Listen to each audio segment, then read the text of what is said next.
I took advice from too many people. Right. That was really the You problem. weren't selective enough. No, I should have only taken advice from up the food chain, and I'd be worth $100 billion. $100 billion today. How does that feel to have so many people that you're taking care of? It feels great. This is what I want to do. Marry the right person. Right. Don't have a lot of friends. You need to understand money. It really matters. Be open. Be willing to meet everybody. You need to trust that everyone will disappoint you. You know that idea that like, oh, no one's coming to save you. You have to figure it out. I know that so long as I have you in my life, I always will have someone to take care of me. Yeah. You think I might come save the day? Pretty much, yeah. I will too. Thanks. Hey, everybody. So welcome to my show. Today we have the one. What's the name of your show? My show doesn't. It's to be determined. Well, maybe the audience can help us with titles. Okay, yeah. Put your name ideas Title. down in the comments below, and we'll look at it for our next episode. But today I have a business mogul, a father, a husband, a multi-billion-dollar real estate mastermind. What else? What are some of your other accomplishments? Well, I've written a bunch of books. Best-selling author on the New York Times. Yeah. Let's see if I have any of them here. Yep. As Seen. Closed Survival Guide. Right. Sell or Be Sold. Right. Driving instructor master, might I add, as someone who's studying beneath him. Yes, driving instructor. Grant Cardone.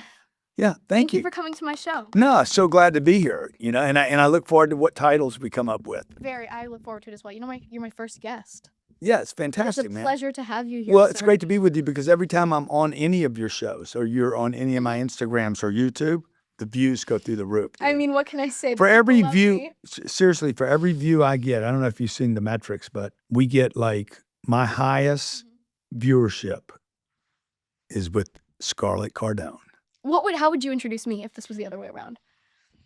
Oh, well, my introduction would be, first of all, I'd have it written out. Okay, yeah. So you told me about this 30 minutes ago. Whatever, I wouldn't have any excuses either. Okay, so I'd have it written out. I'd have it a bit produced. I would look at all the achievements that you've had, homeschooled since you were 6 years old, traveled the world, 19 countries, spoke in front of hundreds of thousands. Hang on. Hundreds of thousands of people by the time you were 8 years old. You've been an ambassador for homeschooling, an ambassador for 10X Kids, an ambassador for the Grant Cardone Foundation. You're the best daughter that I've ever had. Really? Second to the first daughter that I had. And you've lived in, let's see, Los Angeles, Miami. I mean, no, you've lived in all over the world. You've had an unbelievable experience at the age of 13 years old. That's not my age. You've done courses. You require very little parenting. Actually, very little supervision. Okay, I give you a task, you accomplish it on your own time, without me hounding you, beating you up. You're a phenomenal kid. Well, I'm glad you don't have to beat me up, and I really. You're a phenomenal kid, and you're a pleasure for me to be around. That is really kind. I really appreciate it. Scarlett Cardone. Pleasure to be here. That would be my introduction to you. Well, I mean, next time we'll have to flip the switch because I mean that was beautiful. Yeah, and that was off the dome. Off the dome. Off the dome. Dude, So that's speaking awesome. of domes, Yeah. we've had a couple events in what you would call domes, if you will. True. 10X Growth Conference. Yeah.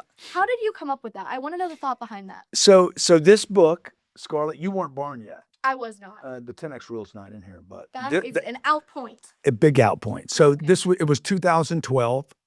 The economy was terrible. No, it was bombing. It was like straight down. And I was very worried that we were going to go bankrupt. Do you know what bankrupt means? I do know. What does it mean? Bankrupt is when you lose all of your money and you have to file for not having any money. Yeah, basically you're trying to protect whatever little bit of assets you have left. And we had two companies. Both of those were doing poorly. We had a bunch of real estate investments. We had 260 apartments at the time. They were not doing well. You couldn't sell the real estate. We had a house with a bunch of money in it. We lived up in Doheny, Hollywood Hills, where you probably don't even remember that house. Well, that's because I was never there. We would later sell that house to the wealthiest Walmart family, right? the wealthiest woman on the planet, Alice Walton. Alice Walton. Nice to see you. I hope she's here today. Yeah, I hope she watches this. And I went. So, I wrote the 10X rule because I was basically trying to figure out what I did wrong. Oh, wow. And what I had done wrong, I realized in a very short period of time. At the time, the media was the word of the day was too big to fail, too big to fail, too big to fail, because the banks that were too big to fail, they saved them. Right. So the government stepped in and helped Ford Motor Company, Chrysler, and a bunch of the big banks. And I was like, oh, I'm too small. I'm a nothing. We had $50 million of debt at the time. And the bank called me and said, I need you to pay the debt. But if I owed $50 billion at the time, they'd have been like, hey man, how can we help you? You good, blood? We good? We good? We good? Let's We work still this on out. terms, We man. good? We Because got too you. big to fail. Right. And that was the moment I'm like, oh, dude, if I was 10 times bigger, had 10 times the customers, if I was in 10 times more industries or verticals, So that's where this bang, 10x is the surviving grace. Okay, That's so how I came up with it. so you thought to yourself, I need to promote this. I need to get this out to the public. I wrote the book. I literally wrote down what would I have to do to 10x my business. And then how could I 10x? Not how it was impossible. Right. How could I? And I started looking around for things that would allow me to 10x my brand and my name. What would be the first thing I would have to do? I'd have to get known. Oh, how do I get known? Where are 10 places I could go to get known? Well, at that time, I was just calling on one vertical. Right. I would get on the phone in the morning, call. I'd pick a city, literally, before you were born. I'd go on a map, close my eyes. Dart. Okay. Seattle. Tucson, Arizona. Seattle. Yeah. Seattle. Where's Seattle? I don't know. I've never been to Seattle. And I'd get a list of businesses in Seattle or Tucson, and I'd start calling them. Hey, my name's Grant Cardone. I'm going to be in town on Monday. I would do this on Thursday and Friday before the Monday. Right. I'm going to be in town on Monday. I'm flying into Seattle. I'm going to be there. I'm doing meetings for a couple of different other business owners. And if I could come in and get 10 minutes with you, I'm going to show you how to increase your sales by 50%. Right. That's the only way I could do this over the phone. No, I'm not interested. I'd make tens of thousands of these phone calls. Oh, so Not it's interested, not interested, hanging up on me. Don't bother when you're in town. Hey, can I just buy you a cup of coffee? No, don't bother. Don't waste my time. I don't drink coffee. I hate you. How dare you? I'm Mormon. Yeah, exactly, right? And I would still go call on them. This is what you don't know about me. So the guy would hang up and say, I'm not interested. Okay. So when I got there Monday, I had a list. Coffee, yes, no. Okay. And then in all the no's, I'd be like, hey, I left a message for you on Thursday. You said don't come over. I came over because I want to see what kind of person tells me no to an offer that I made that is definitely a yes. Right. And if it's not a yes, it's definitely a coffee. Right. So while I'm here, can I get a cup of coffee? So you were really sneaky. No, I don't think that's sneaky. I think it was very, it's that kid, your kid friend that's making cold calls right now for window cleaning. He needs a pitch. It's true. And so I knew what would your pitch be? my pitch on the phone was, look, you can say yes and I can come over, it costs you nothing. You can say no and I'm still going to come over. like I am going to meet the person that says no. I'm coming over. Yeah. I'm going to meet the person that says no to this offer because this offer costs you nothing. There's only upside. I could literally double your sales. Or I'm going to come over and get a cup of coffee from you. Okay. So it's going to be a yes, a no, or a coffee. So what about this process inspired 10x Growth Con? But what I'm saying is, like, I couldn't scale that, right? Right. So it was just one person on a phone. So then I'm like, I need 10 people on a phone. Well, I didn't have any money. Right. So I couldn't hire 10 people to get on the phone. Mm-hmm. I said, okay, what are 10 other ways for me to get distribution? Facebook was available. YouTube was available. X wasn't there yet. But anyway, these other mechanisms, I could get on there. And I started posting content on, that was the same year I started posting content. So you were looking for opportunities to reach more people. That's right. I see. So that's how 10x Growth Con. I knew I had to get known. Mm-hmm. And that's why I always say, look, money follows attention. Right. If I don't know you, I can't blow you. Right. And nobody knew me. I had a great product. I had a product. I had an idea that I knew would work for businesses so they could increase their sales, but nobody knew me. Right. And I was like, I went to your mom and said, oh, I know what I did wrong. I know why we're going to go bankrupt. Mm-hmm. And she's like, why? I said, first of all, we're not going to go bankrupt because I'm going to fix this. But the problem was that no one knew me. Right. And I told your mom at that time, I said, I'm going to make us famous. And she was in Hollywood. All these things were converging at the same time. All these domino effect. Yeah, it was problems. All these similar problems were popping up. She was getting turned down for roles. She was frustrated with her career. I was frustrated with my career. Nothing was breaking loose. You know, nobody was calling me and hiring me. I had this great product. I knew I had a great service. I had a lot of integrity. I knew I serviced my customers really well, but nobody knew me. Right. And so I would keep saying, "What? Here's another company over here selling a terrible product, and they're selling more than me. Here's another guy that's selling advertising. He's slaughtering me." And when I quit blaming, they were just better known. Yeah, it's a numbers game. It's a numbers game. Yeah. You know, there's people in Hollywood. I know you want to be an actress that are, you know, not as good, that are going to get awards. Yeah, very true. You know, Very, very true. So what was the first year? Do you remember the first year that we did a 10X GrowthCon? the first year we did a 10X Growth Con, nobody knows this, including you, but it was in, what year was that? That would have been, let's see, 25, 15, probably 14. 2014. Okay, so I was 3. Yeah. Okay. 2014, we did a growth conference in Cancun. Really? Yeah. And it was like what? It was like 40 people. ooh. Next one, that was not an official one. So there was GrowthCon 0, which apparently There was GrowthCon 0. And then the next growth conference was in Orlando. There was 80 people at that one. Okay, so we doubled. That's pretty good stat right there. 100% increase. Well, the first one, there was like, I think we paid to have 30 people there. 30 of the 40. Seat fillers. Yeah, seat fillers. And then the third one was at the Diplomat Hotel, and we sold 2,200 seats in 88 days. That is impressive. And we made more money on that conference than, like, it was like, Some wow. would say a revolution was started. It was. 10. That That was the victory play before. 9, 8, 7. Insert. 6. 5, 4, 3, 2, 1. Let's roll!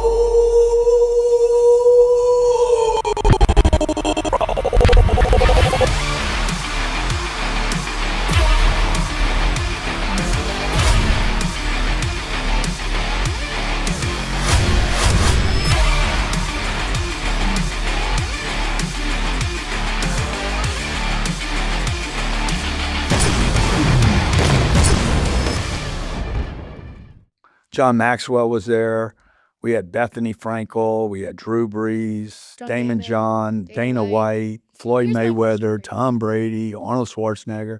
Like, it's crazy. Ray Lewis, Kevin Hart. I mean, it was crazy, like, what we did. Nobody was doing this when we did this, by the way. Now, what gave me the idea that I could do this? I don't really know. Delusion? I don't think so. I don't think so, because the first one only had 40 people, right? Right. So we didn't spend any money in advertising. The second one only had 80 people, and it was in Orlando. It was a little conference room. And I walked out of that little conference room, and I'm like, I don't want to do this. Right. I don't want to do this little dumb conference room. I want to do lights, music. I want people to walk in and have an experience they can never, ever forget. That was really It's a stimulus experience. yeah. It really engages you. Yeah. It is interactive. That really blew us up. Right. It did. It's true. And it took us from, in 2012, fast forward to by 16, man, social media had blown us up, and now people knew me. Now we were starting to do business with Canadian Pacific Railroad. Called me one day from Canada. We want to hire you.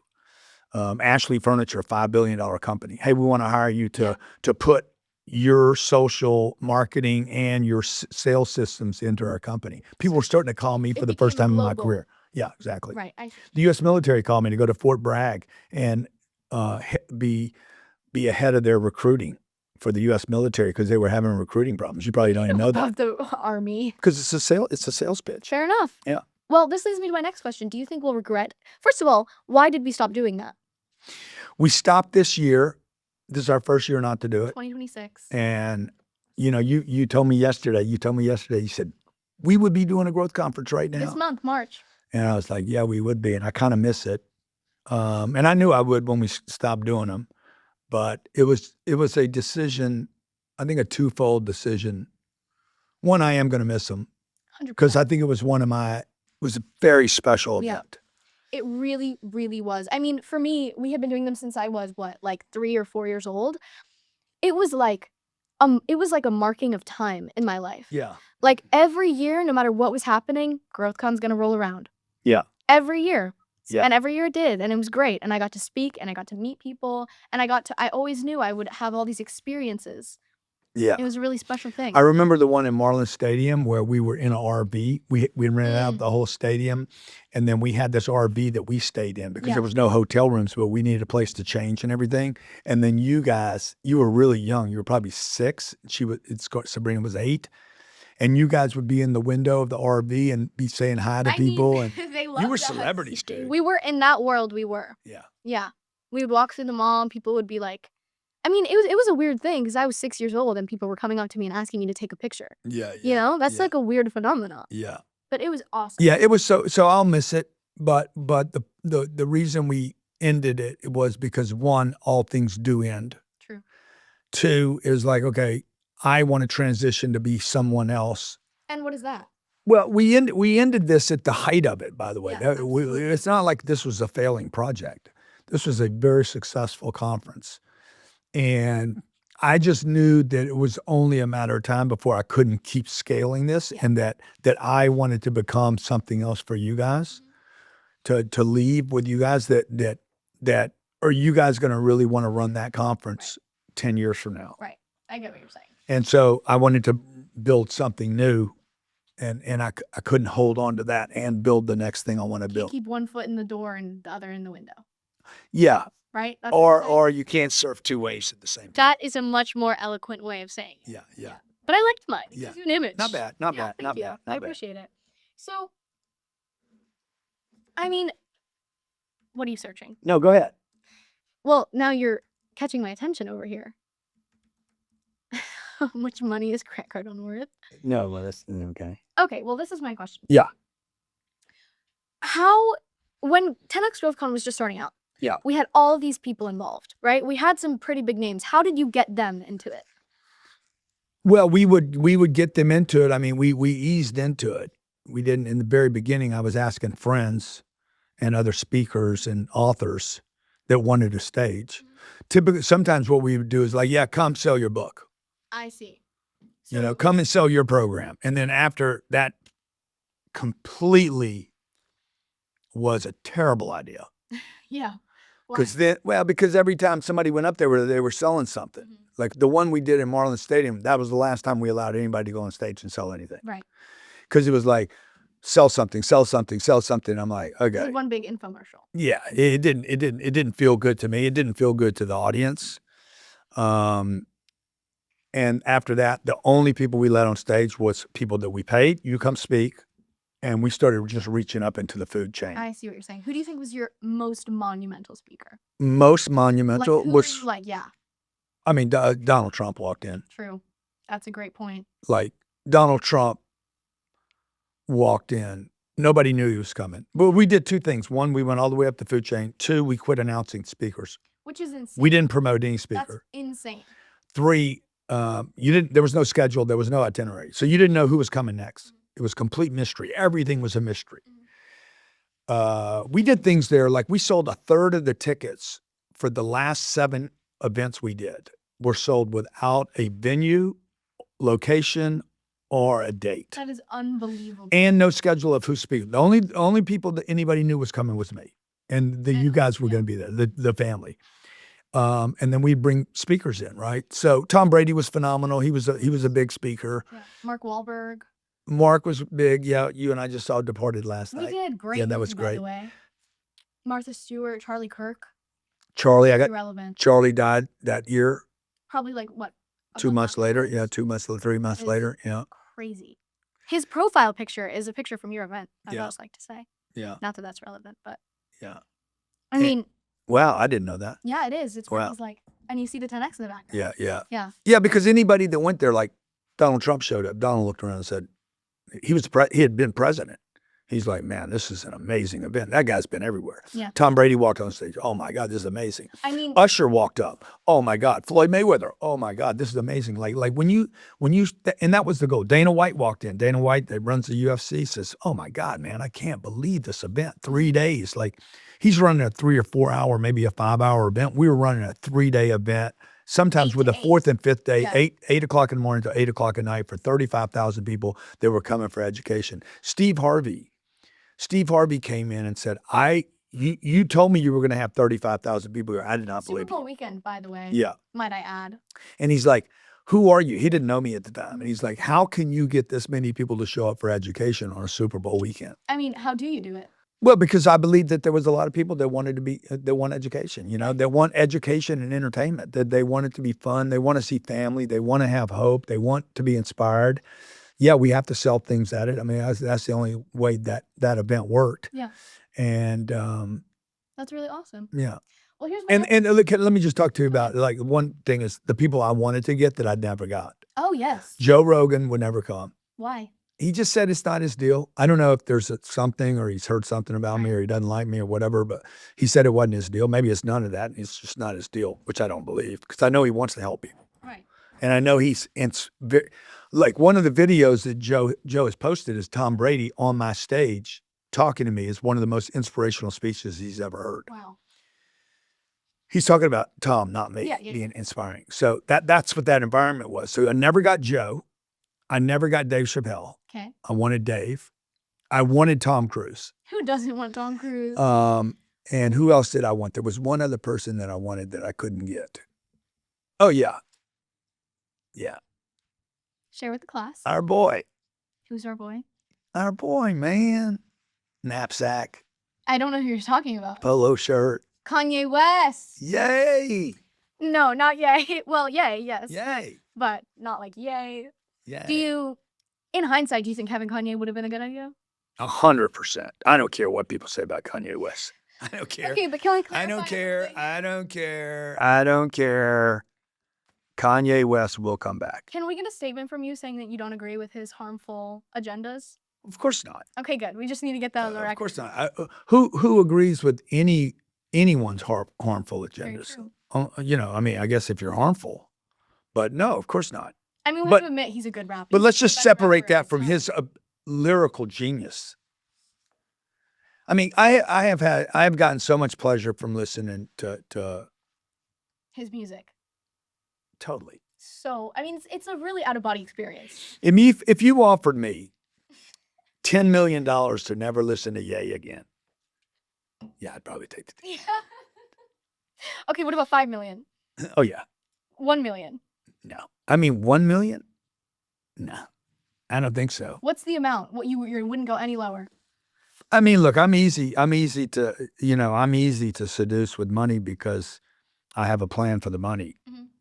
and it's not watches and But would you cars. say the pleasure that is derived from us singing in the car together Yeah, it would. You and I have. overcomes the monetary gain? Yeah. I mean, at some point.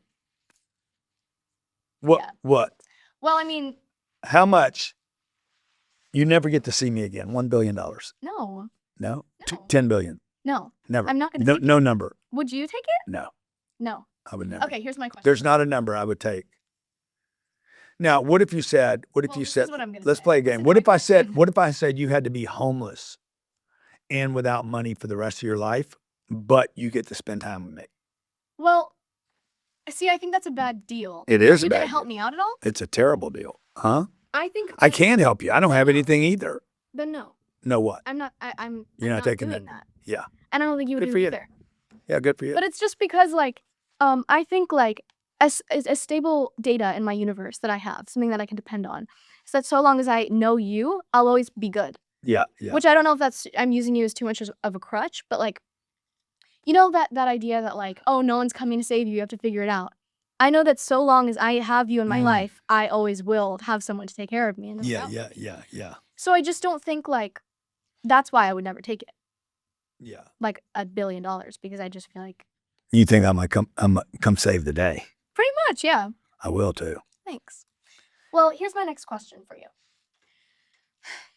That's what a father's supposed to do too. Okay. I think, like Tell me a little bit more about that. save the day, dude.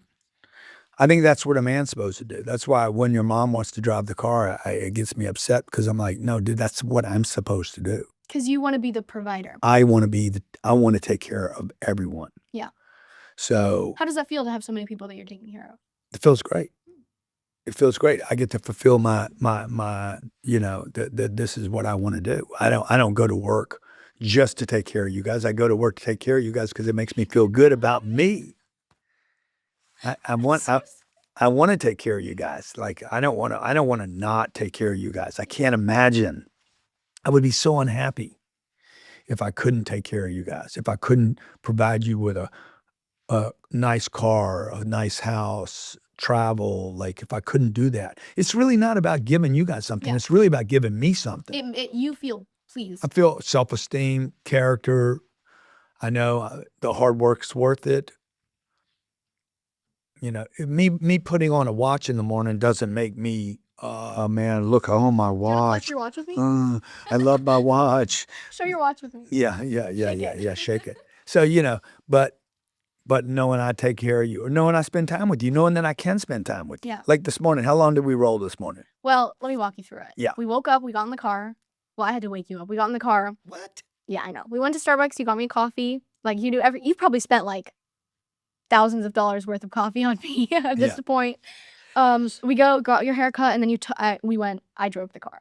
Yeah, We're practicing. yeah. Illegally. Cut that. Bleep that. We can't say that. No, I'm kidding. So do you think being a father, like obviously you've done all this stuff. You have an empire, some would say. I would say. Do you think Little empire. I would say a pretty sizable empire. Okay. I mean, look out that window. Do you see really anybody else that has the empire Yeah, you have? yeah. I see right outside, right there, Jeff Sofer, his dad, Don Sofer, Turnberry, Aventura Mall. Okay, yeah, that was probably bad. That's a you know. We're in a bad place for me to ask you that question. But Yeah. if we were in like Clearwater, I could ask you. Look But, outside. you know, do see anyone? I look outside, I see our office building right there. I'm in our own office building. You know, maybe we buy that over there Which one one? day. The one I just mentioned. Well, that white one? No. Wait. Yeah, which one? they could be the white one. Yeah. That'd be the white one. That's Bloomingdale's. That's Aventura Mall. The white building is not Aventura Mall. The white building, not that big white Oh, okay. building. The next one. I see what you're saying. That's Aventura Mall. The parking lot's right over there. That's Aventura Mall. You know, they built that out of nothing. Yeah. That's the one thing I kind of regret. I wish we would have built stuff. And you don't think we have built stuff? No, we haven't built anything. We buy stuff that's built. Okay. Well, if you could go back, Mhm. what would you build?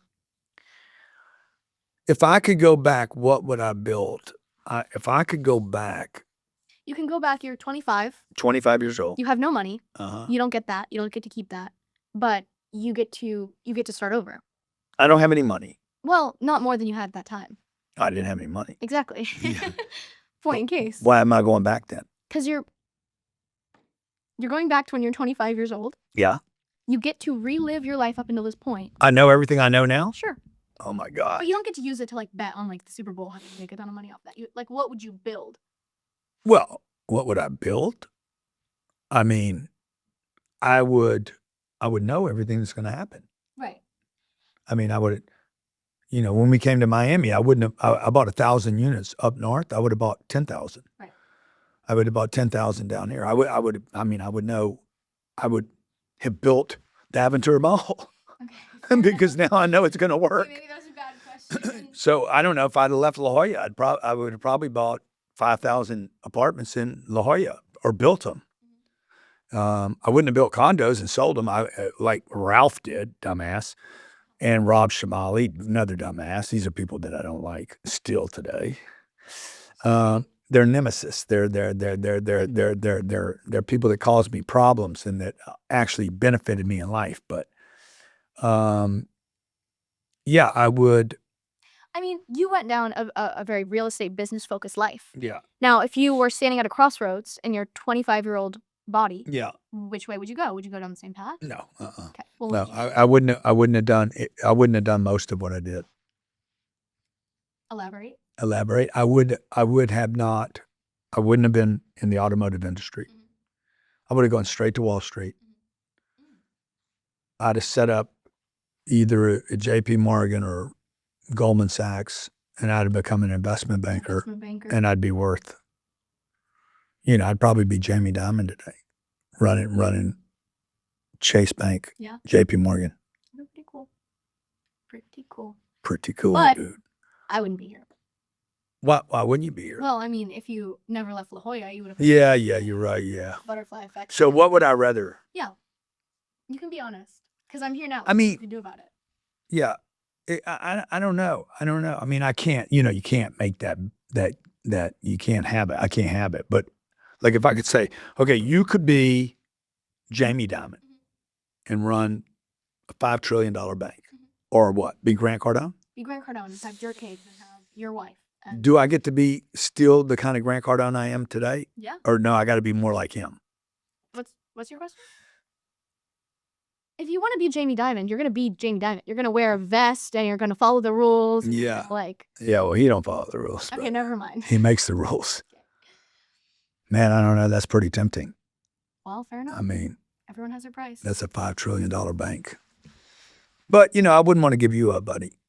There's no bet. But I There's, mean, there's if no never price. Existed. You wouldn't even know about me. Right, right. Yeah, it's kind of a hard game to play. It is a hard game to play because it's just so like Yeah. hypothetical. Should we move on? Yeah. Okay, here's my next question. Let me have a sip of that Diet Coke. 10x Coke, actually. 10X Coke. Yeah, I rebranded it. Do you think there's a piece of advice at any point in your life that was the worst piece of advice you could have been given? Yes. And did you follow it? Yes, a lot. I had a lot of bad advice. Phil told me that bigger's not better. Can we flip off those? That's one Phil. Another Phil told me that I had a disease, and I would always have this disease, drug addiction, Yeah. and then I would never get rid of it, and I was powerless forever. That was bad advice. Right. And then he told me that if I stayed committed to this idea of creating wealth and celebrity and power, that it would be a terrible thing. That really bothered me for a long time. Two Phils. Let's see, another bad piece of advice.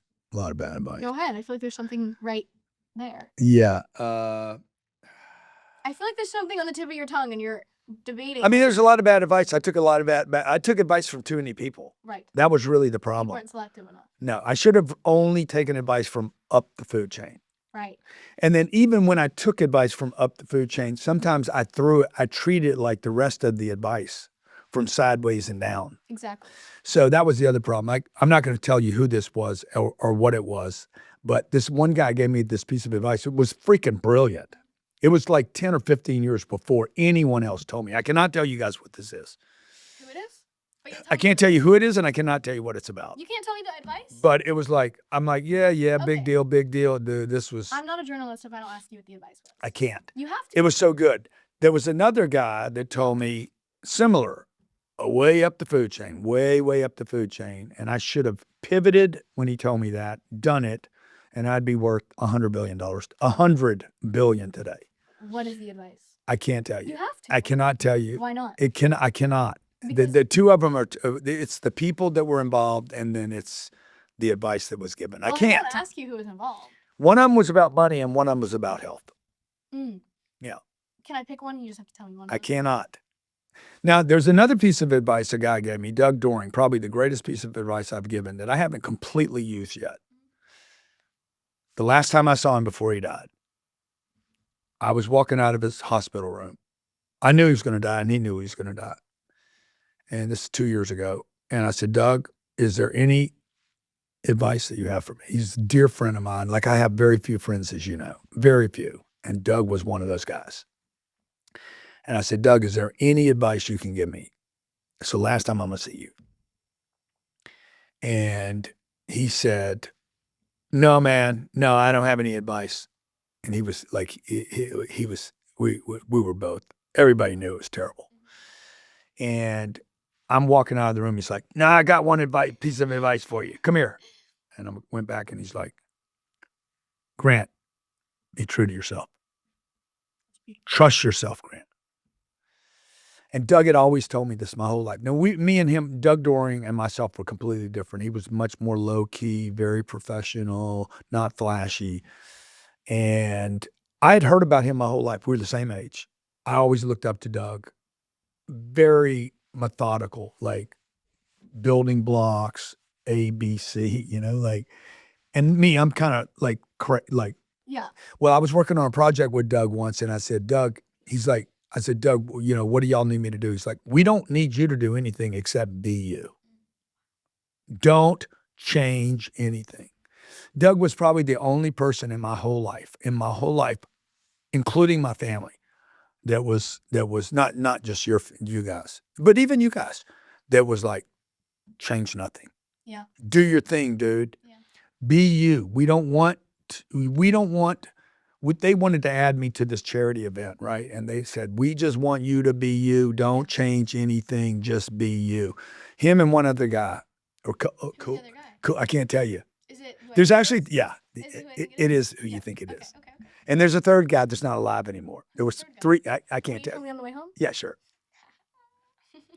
Yeah. Anyway, That's beautiful. yeah. I think that's really great advice. Yeah. He meant it too. He wasn't saying that to, like be yourself. Be yourself, bro. T-shirt, be yourself. This guy was like, bro, trust yourself. Yeah. Trust yourself. And I was talking to our friend that we spent some time with last weekend. Guests and comments. Interaction. Yeah. And, me and this guy had such a reality. This guy I was talking to, because like I don't, again, the audience doesn't know this. I don't have a lot of friends. Right. I can count them on one hand and take 3 fingers off. So it's me, and then these other 2 people that you won't disclose. Yeah. So, and this guy also doesn't have a lot of friends. Very true. And he knows a lot of people. A lot of people know him, but he doesn't have a lot of friends. And we just, we just had a reality about when you're doing something and you're by yourself, and no matter if you have a wife, 2 kids, a bunch of employees and support and people believe you, you're still by yourself. You're making decisions. Most of the time I'm making decisions, and no matter how much you're like, yeah, we should do this, It's independent. I'm still by myself with that decision. You know what they say?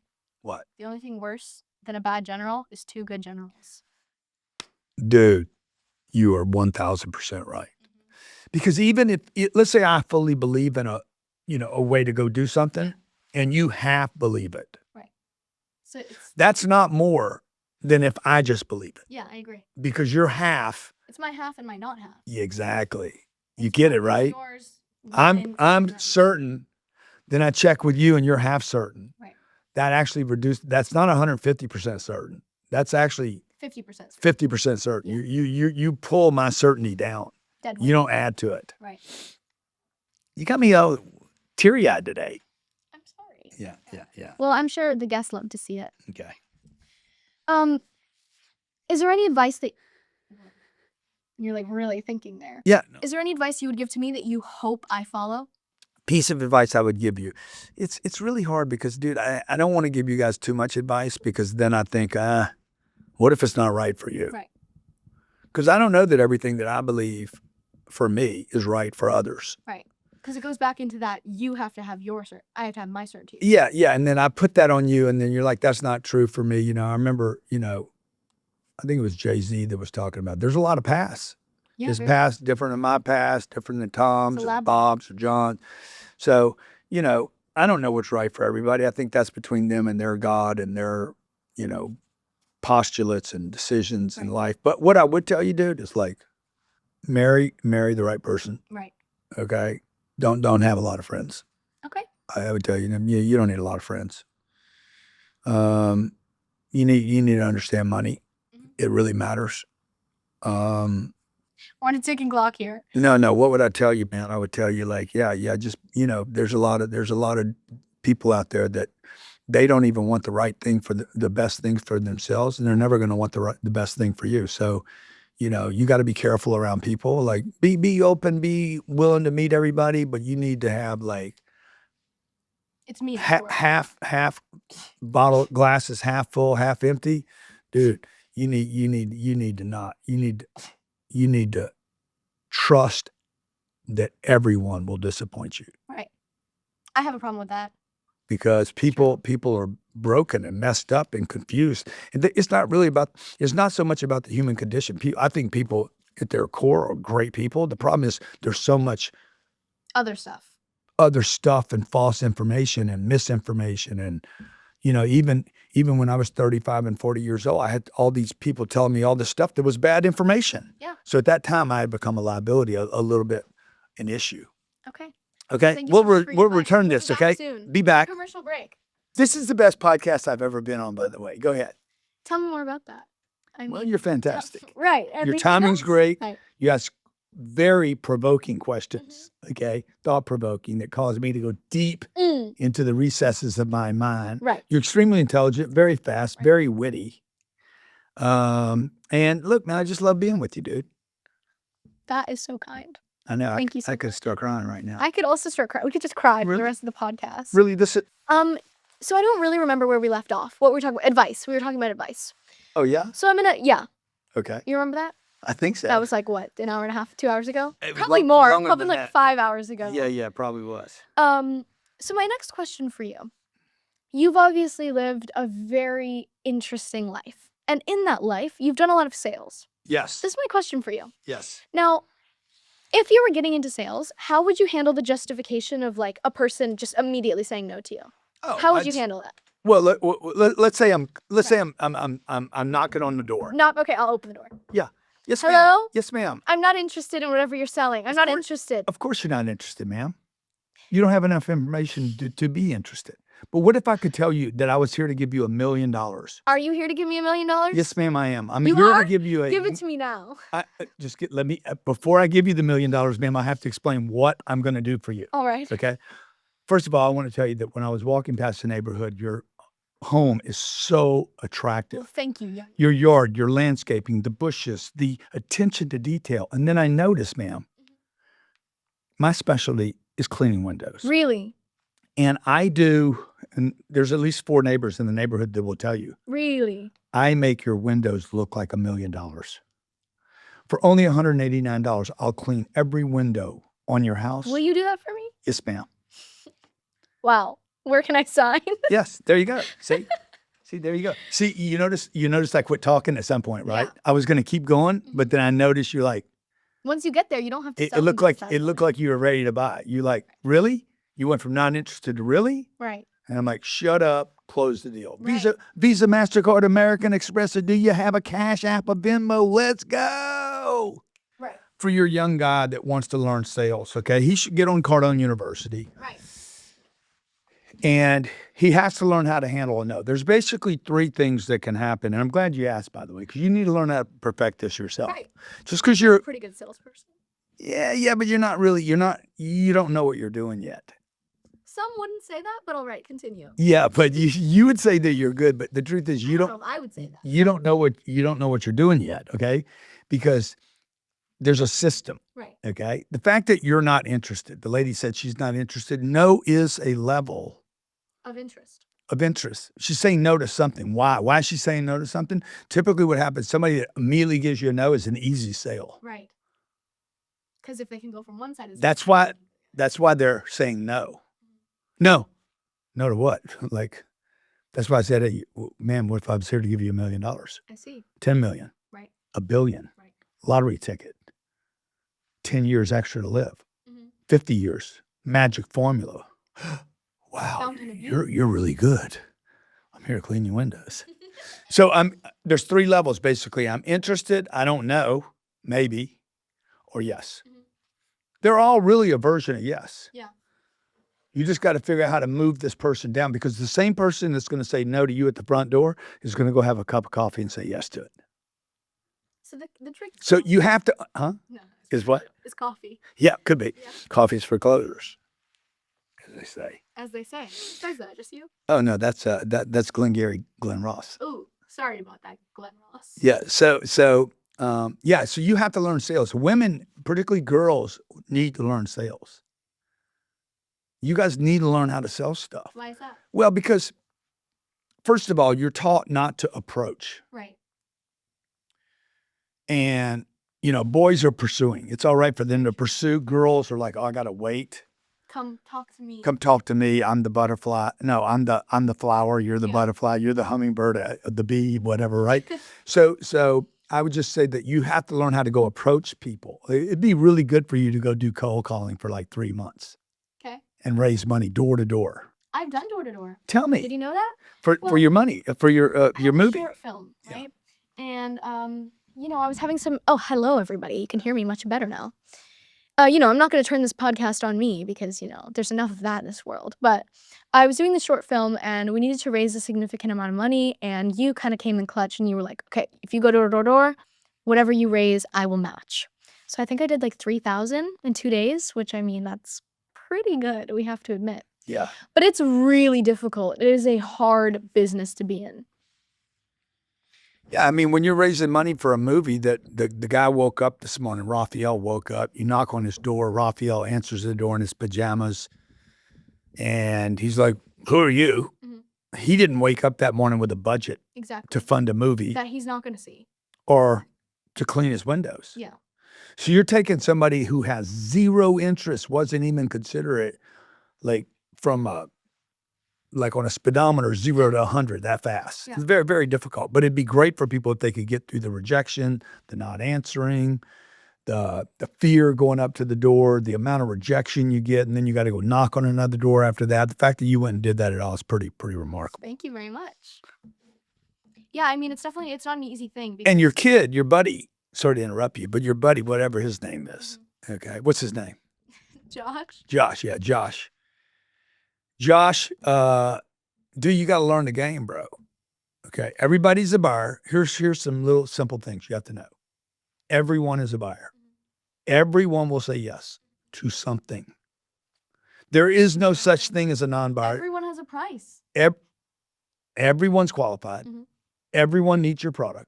Everyone will buy something from someone at some point, someday, some way, somehow. A guy taught me once, he's like, someday, somehow, some way, everybody will buy. So you have to go in with that mindset, and then you have to go in, I am going to convert everybody to a yes. Yeah. 3 buckets, what are they?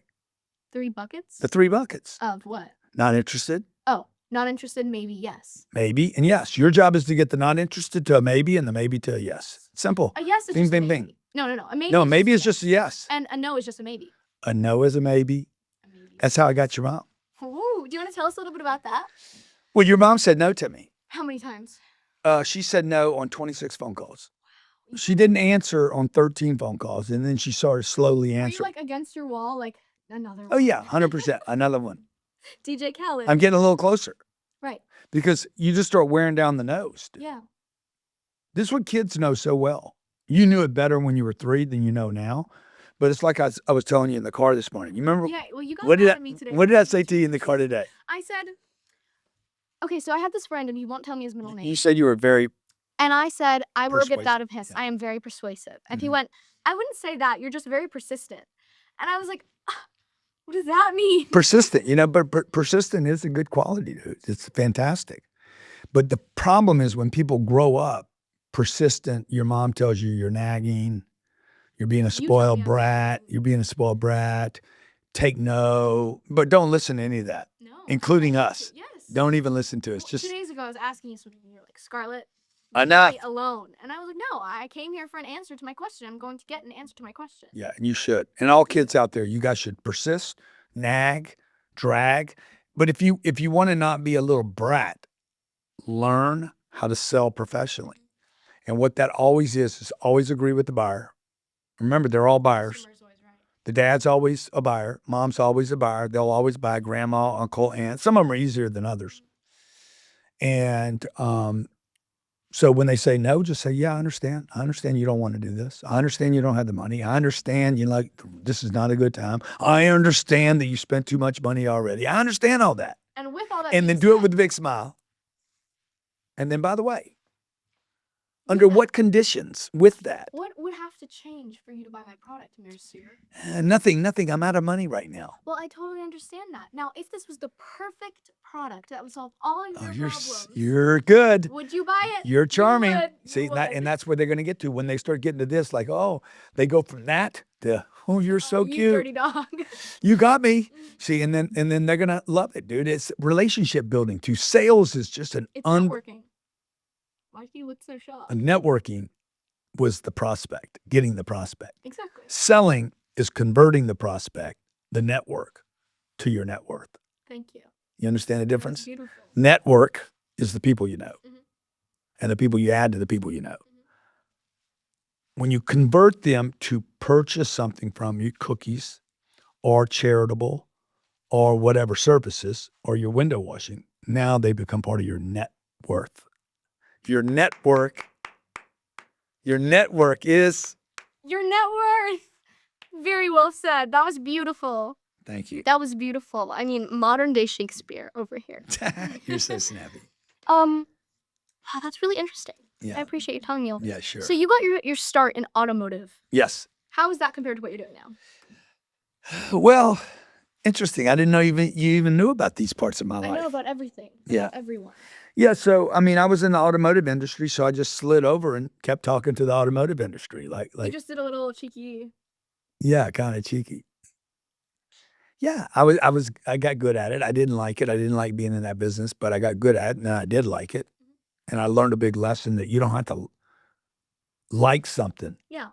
to get good at it. See, And by the way, once you get good at it, you'll like it. you'll like it. Everybody likes what they're good at. Totally. Have you ever met a chess player, a chess grandmaster who hates chess? I don't think so. I don't think so either. I but don't think I've ever met any a- grandmaster. hadn't met a grandmaster yet. One day we will. You know, I've met some people that don't like backgammon. But they're pretty bad, huh? No, not, Did they lose their money to you? yeah, Yeah, that's what I thought. Point A, point B. Yeah. Correlation. yeah. So you, That was a great segue though for material content. No, not nodding your head like oh. to move into the backgammon. Oh, okay. Like, You were right. giving me that segue. Well, yeah, I was giving you that segue. Well, Texas they had another question lined up, but I'll switch. How much money do you think you've earned playing backgammon? Dude, a lot. Can we get a number? I've earned at least. Is the IRS going to see this? I can say over or under. Okay, Over under 1 million. over, Over under 5 million. over. Over under 10 million. Well, you're in the neighborhood. Over or under Under, 13 million. under, Under. Yeah. Over under 9 million. under. I mean, over. Over. Okay. Yeah. I- Good. You're in the neighborhood. We're in the, we're good. We're good on that. We're gonna. Yeah. Would you consider yourself a good gambler? It depends on what I'm gambling on, okay? I would consider myself a decent gambler. I'm only gonna, for you guys out there, like if you've ever, yesterday I posted on X, dude, I learned when I was 17 years old, do not get in a fight you can't win and you can't finish. Yeah. And same thing with gambling, like, don't gamble at something that where you can lose at. Like when I was in Las Vegas recently playing, and I was telling the guy he's like, you don't play for, I had a buddy there that was playing big. Yeah. And I'm playing for, like, I'm literally asking him to lower the minimum. Yeah. The minimum on the table was like 200 or 300. And I said, dude, can you take Dollars? Yeah. Oh, okay. minimum bet? I said, you got to take it down to 25 for me to play here. Well, the other guy's playing for like 2,000 a hand. Yeah. And the next day, the other player wasn't there, and the guy said to me, he's like, I know you can afford to play for more than the other dude, but you don't. And I said, yeah, dude, I'm not going to play a game I can't win at. And I think that is the single piece of advice that I think about most often in my life. We were talking about this one day, and you were like, don't play a game you can't win. And every single time I find myself in a position where I have to make a choice, I have to take a risk, Yeah. I just think in my head, is this a game I can win? Yeah. I I mean, you can play it casually, like me and Brandon Dawson, your Uncle Brandon. who's not actually my uncle, no blood relation, but I played him in pool. He's an excellent pool shooter. Mm. And like the color of money kind of thing. he's very good. And I used to be good. Mhm. I was playing in Los Angeles maybe 4 or 5 years ago. And I knew we were on his table. No, we had rented that house. And I knew after 3 rounds, I'm like, dude, the guy's better than me. Yeah. And I quit playing. Yeah. I'm like, I can't beat him. No, I can't beat him in the current condition I'm in. Now, would people say that's just you being a bad sport? Well, I am a bad sport. Mm. I'm a terrible loser. And I highly recommend it. I don't know who's a good loser. Like, are you a sore loser? Yeah, I'm a sore loser. Because If you're going to play a game, if you get in a fight and you know the guy's going to whip your ass, I mean, you're the stupid one. Mhm. If you sometimes you just have to fight for the sake of fight, though. You know what I'm saying?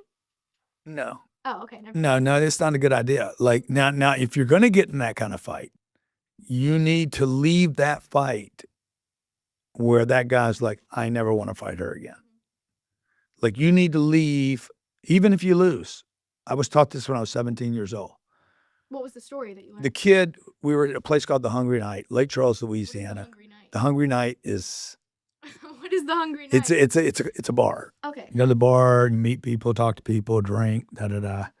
And this kid, there would be a fight every night there, every single night. There was not a night there wasn't a fight. We're in the bayous of Louisiana, and this kid, I forget his name, maybe Henry.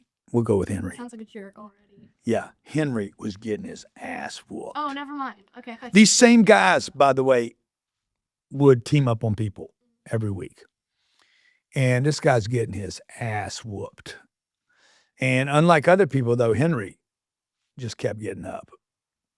And they whooped Henry's ass, and Henry would get up, go fight some more. Henry would get up and fight some more. And dude, like after 2 weeks of that, 2 weekends, maybe 3 at the most, nobody. No one touched Henry. Everybody's like, leave Henry alone. So I learned, hey, don't get in a fight you can't win. Don't get in a fight you can't finish. And if you get in either one, dude, make sure the other side is like, that dude is a wrecking ball. Yeah. So that's my lawsuit story. That's how I apply to lawsuits. So yeah, let's talk about that. Yeah. You had a $100 million defamation suit happen recently. Uh-huh. How did you get into that? Well, I got into it because, sometimes people are not nice to your dad, and they say nasty things to me. What a victim you are. They say, like, give me the mouse over there. I'll show you. Like you were asking about this earlier. And there's these articles, right? Have you seen this stuff?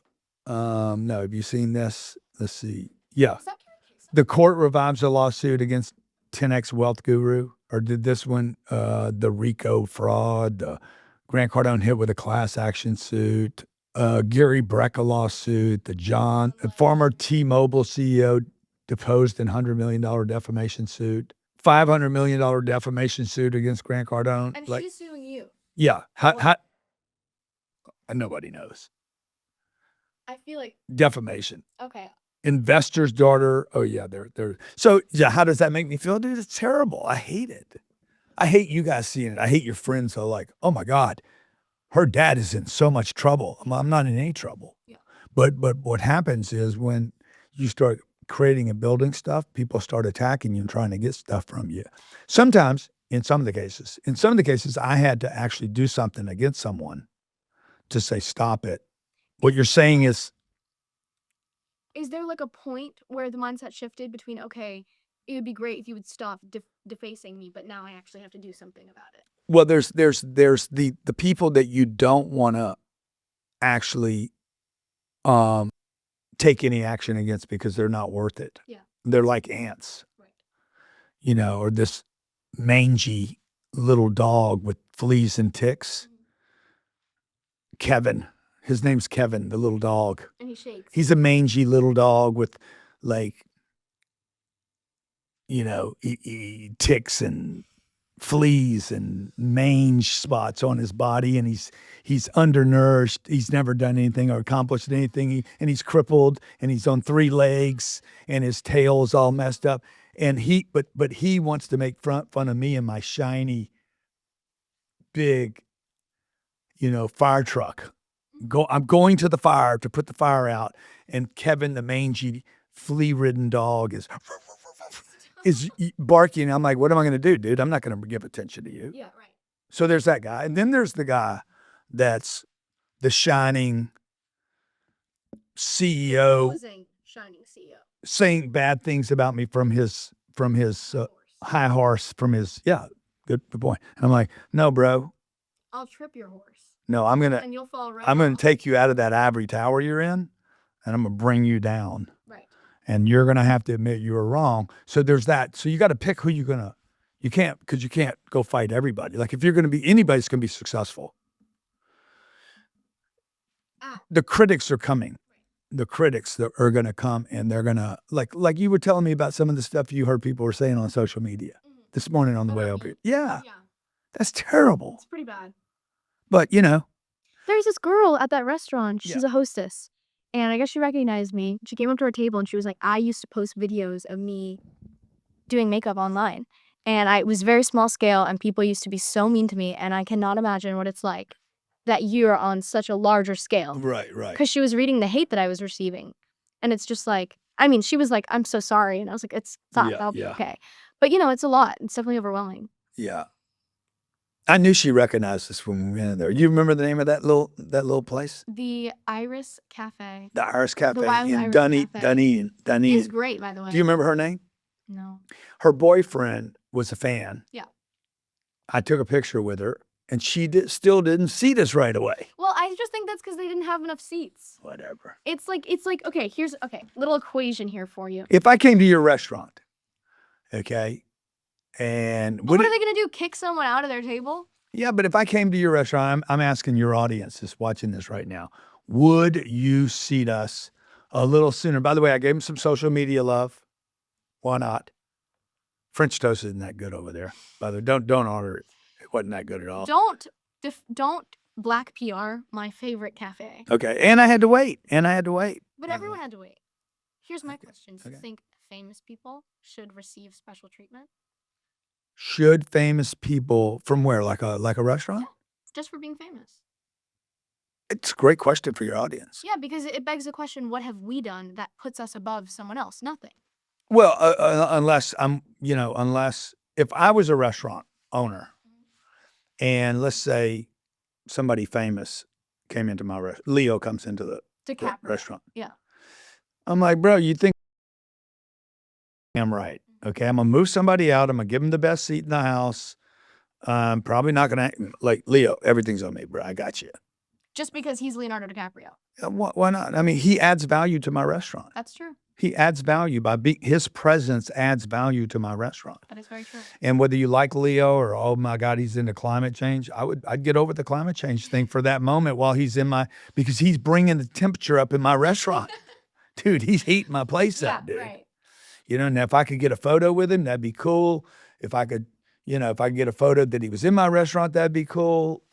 If I could just get him to come back to my restaurant, that would be cool, and bring all his friends. Dude, he's bringing weight and power and credibility and reputation with him. So, yeah, I'm like, no, bro, I don't want your money. I want your presence. Right. I'm in the presence of a God.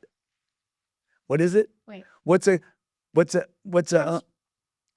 Human beings in a mob. What's a mob to a king? Yeah, What's a king human to a beings god? to a mob. What's a mob to a king? What's a king to a god? What's a king to a God? What's a god to a non-believer? What's a God to a non-believer Believe in. who don't believe in this GC thing? Okay, no. But I get what you're saying. So it's a business move. Yeah, 100%. So do I think celebrities should be, yeah, man, I think successful people. Do you think you add value to a restaurant? I mean, I can. I mean, I could add value to the restaurant, you know, if they think I'm valuable in their restaurant. right. So you remember a Motique? Motec. Motek. Love that place. You know, I think it was me and Sabrina walked into Motek. There was a big long line. Was it me and was Sabrina or me and you? Me and you. And I'm like, I ain't standing in this line. I went straight to the back. Hey, who's the GM? GM. Grant Cardone. They're gonna hate you. Oh, Grant Cardone. You know, I'm like, bro, you got a lot of people out there, dude. You think I could seat myself at that table? I saw a table 17, I think it is. He's like, no, it's 15. I'm holding it for somebody else. How about you hold it for me? How about that's a good idea? How about he sat us down? It was raining, long line, sat us down, and drumbeat. Comped our Dude, meal. comp the meal, dude. I mean, come on. Don't hate the player, hate the game. There was 4 tables that knew who we were, that said hello to us. It's a better experience for them. Is that the case if we go to Malta? Maybe not. What is Malta? Malta's an island, Oh. south of Italy.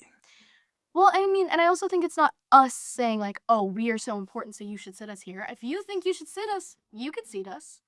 You know what I'm saying? Yeah. Look, I've always thought, and I know people don't like this, but I was at a Whammo. Who was Whammo? Wham. The group Wham. 2 guys, George and look it up. Wham? Yeah, the name of the group was Wham. George Michaels and his guy. I went to the concert. Oh, Wham, the band. The Wham, the band, Like a bruh. business, So like this is Wham. this is probably 1986. Houston, Texas. I take my niece, Shelly, to the Wham concert and my sister, Pam. And we're in a long line. I'm like, I don't want to stand in the line. I've always been like this. I don't want to be at the back of this line. So what am I going to do? Go to the front. I went to the front of the line, told the guy, hey, bro, let me take care of your order. Really? Yeah. Can you just add a couple for me? I added my 2 orders, paid for his smart. bang. We can't even lie. It's pretty. Time is money. And money is. Time is money. So don't wait at the back of the line. Just pay. What if I don't have Now, money for that? I guarantee you somebody behind me, behind the guy in the front of the line, did not like me skipping that Because line. they're not at the front of the line.